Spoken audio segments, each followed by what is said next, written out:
ថ្ងៃនេះយើងនឹងមកស្វែងយល់ពីរឿងរ៉ាវដ៏គួរឲ្យសង្វេគរបស់បុរសចំណាស់ម្នាក់ដែលរស់នៅដោយមានដុំសាច់ដ៏ធំដុះនៅជុំវិញករបស់គាត់បញ្ហានេះបានបណ្ដាលមកពីទម្លាប់អាក្រក់មួយដែលគាត់បានអនុវត្តអស់ជាច្រើនឆ្នាំមកហើយនោះគឺការជក់បារីច្រើនហួសហេតុ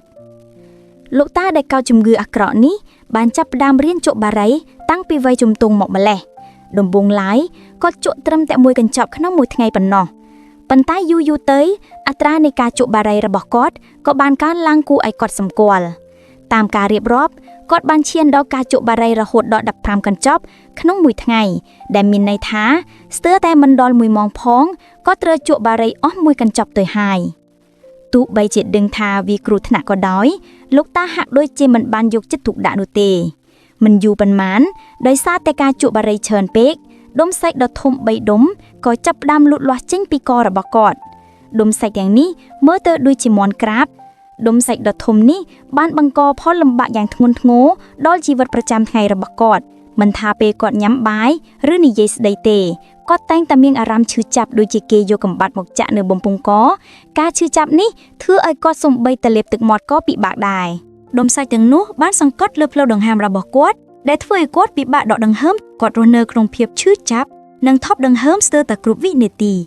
លទ្ធផលនៃការត្រួតពិនិត្យសុខភាពដោយភរិយារបស់គាត់មានការព្រួយបារម្ភយ៉ាងខ្លាំងបាននាំគាត់ទៅមន្ទីរពេទ្យដើម្បីពិនិត្យសុខភាពគ្រូពេទ្យបានពិនិត្យហើយរកឃើញថាសួតរបស់គាត់បានក្លាយជាខ្មៅទាំងស្រុងដែលជាលទ្ធផលនៃការជក់បារីអស់ជាច្រើនឆ្នាំនេះហើយជាមូលហេតុចម្បងឲ្យដុំសាច់នោះលូតលាស់ហើយដុំសាច់នេះក៏កាន់តែរីកធំទៅតាមពេលវេលាគ្រូពេទ្យបានណែនាំថាដើម្បីសង្គ្រោះជីវិតលោកតាត្រូវតែឈប់ជក់បារីភ្លាមនិងធ្វើការវះកាត់ដុំសាច់ចេញទោះបីជាមានដំបូលមានរបស់គ្រូពេទ្យក៏ដោយក៏លោកតាបានបង្ហាញថាការឈប់ជក់បារីគឺមិនអាចទៅរួចសម្រាប់គាត់នោះទេ